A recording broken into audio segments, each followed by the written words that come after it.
O Huawei ficou com vocês quanto tempo lá na MTV? Ele não entrou logo no começo, né? Ele foi, Não. foi bem depois. Foi em 2003 ou 2004. 2002 para 2003, no verão de 2003, ele participou, a gente gravou umas coisas com ele no verão, ele entrou numas vinhetas. Tá. Em 2003, no programa, ele participou. Voltou para Petrópolis, aí em 2004, a partir de 2004, ele começou a vir com temporadas. Vinha, ficava 2 meses gravando, aí voltava para Petrópolis, voltava a vida dele normal, a gente pagava ele pela temporada que ele veio gravar, ele voltava para a vida dele normal. Obviamente, ele, tinha qualquer aperto lá, a gente, tal. E aí, quando foi 2009, a gente teve... Não, 2008, a gente teve lá um desentendimento, ele foi embora para casa dele e nunca mais voltou, como diria Tim Maia. E a partir dali, a gente seguiu caminhos diferentes. Mas o desentendimento foi Rolou artístico processo, ou de grana? Não, de grana ele nunca reclamou nada com a gente. Depois, com o processo, veio reclamar. Tá.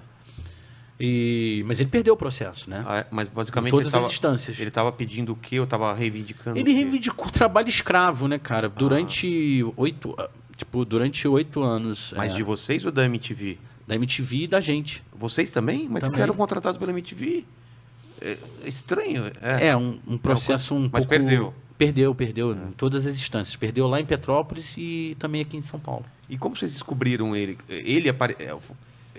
Já era da convivência de vocês? Ele já era um artista de rua em Petrópolis. Sim. Ele já dançava na rua. Os videozinhos ele é um lá? cara das antigas do movimento Black. Né, do Rio de Janeiro. Tá. E ele botava um soulzão daqueles, né, gigantes, assim, estilo de filme mesmo, e dançava break na rua, né? Dançava break na rua e todo mundo conhecia. Chamava, ô Gil, Huawei! Aí ele gritava, Huawei! Era por isso que... Ele já era conhecido na cidade desde que a gente era criança. Só que a gente viu que ele era um cara engraçado e carismático, e a gente sentiu que ele poderia, né, dar certo, assim. E aí começamos a experimentar com ele, dar personagens para ele fazer, né? Que foi, eu acho que a grande sacada, assim, foi ver que ele tinha esse carisma, essa desenvoltura e dar personagens para ele interpretar. E como vocês conseguiram... Porque ele trabalhou com a gente também no Mundo Canibal, no Multishow. E a gente passava roteiro para ele, mas ele não seguia. Como vocês faziam ou era totalmente improvisado dele e vocês não tinham controle nenhum? A gente escrevia baseado no que ele falava. Você sabia o jeito dele pensar? A gente sabia provocar ele a falar as coisas que a gente já sabia que ele se inflamava. Por exemplo, você precisava que ele A gente convivia com ele. Tá. Então, primeiro, tem certas coisas que a gente já sabia que ele ia corresponder. Por exemplo, se ele fizesse o papel de um bandido assaltando um carro na rua. Tá. Que foi a primeira cena que ele gravou quando veio para São Paulo. Era o Sogra System, o sketch. Que era tipo um car system, só que com uma sogra dentro. Na hora que o cara vinha para assaltar, eu lembro que ele usou a frase. Ele falou assim, engomadinho, desce do carro que senão eu te estalo no coco. Então uma sequência de palavras improváveis. Não, é meio como musicado. Engomadinho, desce do carro, senão eu te estalo no coco. Na hora que eu ouvi aquilo, eu explodi de rir. E eu tava dentro do carro vestido de sogra. Você era sogra. Então, aquilo, é um conjunto de palavras que, eu nunca tinha visto juntas.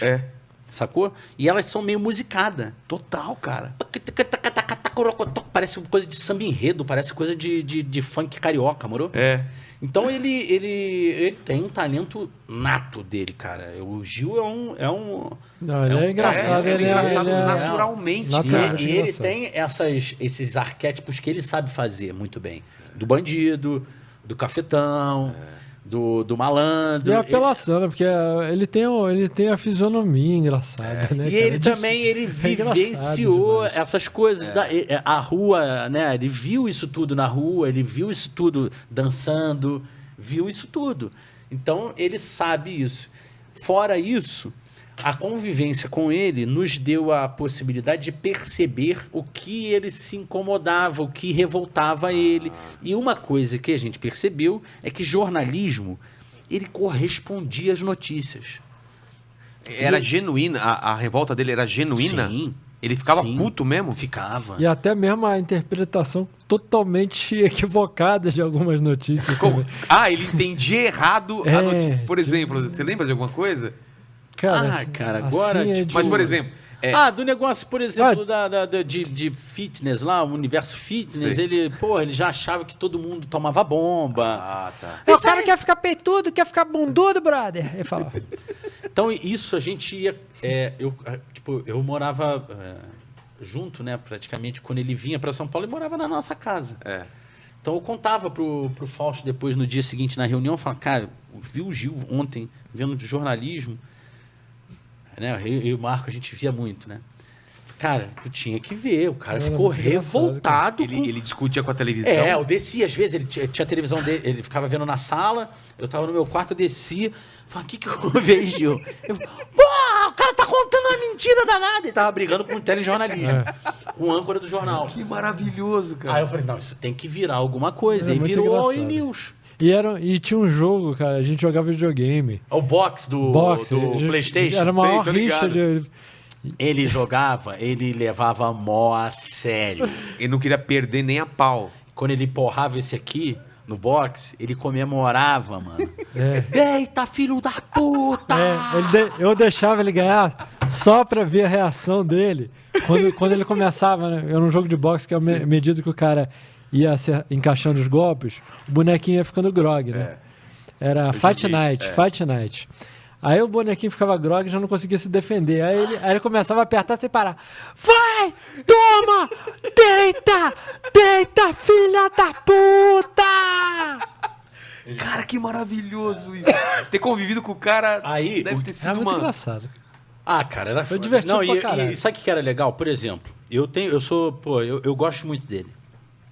Eu lamento muito ter acontecido tudo que aconteceu e de que, certa forma, às vezes ainda exista um pouco de mágoa, acho que até mais por parte dele. Porque de mim eu não tenho, cara. Não Da tenho. sua parte também, Marco? Não, tenho, não. não Eu tenho. acho o Gil muito engraçado. Eu acho ele muito legal. engraçado, eu não consigo guardar nenhum tipo de mágoa. Mesmo, por exemplo, foi tudo muito chato, foi muito traumático. O Fausto sentiu muito, Ah, é? muito. Porque o processo incluía, inclusive, a família. Do falso? Por quê? Porque levavam o Gil, inclusive, na rodovia. São detalhes, eu não tá, quero tá, entrar. Tá, Sentido, entendi. eu acho. Né? Entendi. Na Foi verdade, um processo muito translocado. É que o advogado, às vezes O não é nem é dele. advogado. Não é ele, cara. É o Saca? cara que falou, Sim. não, me explica aqui. o aí eu vou pegar. advogado, ele mas parecia o Zé do Caixão. Ele usava uma roupa totalmente Zé Curubu. preta, Tá. um sobretudo preto. Mas, bicho, Chegava a ser engraçado. E anéis de ouro na mão, cordão de ouro. Personagem do Hermes e Renato, Um cara. personagem. cartão de visita do cara tinha a bandeira do Vasco. Ah, vá. Vai. Não. Vamos, para. Foi até rebaixado, porra.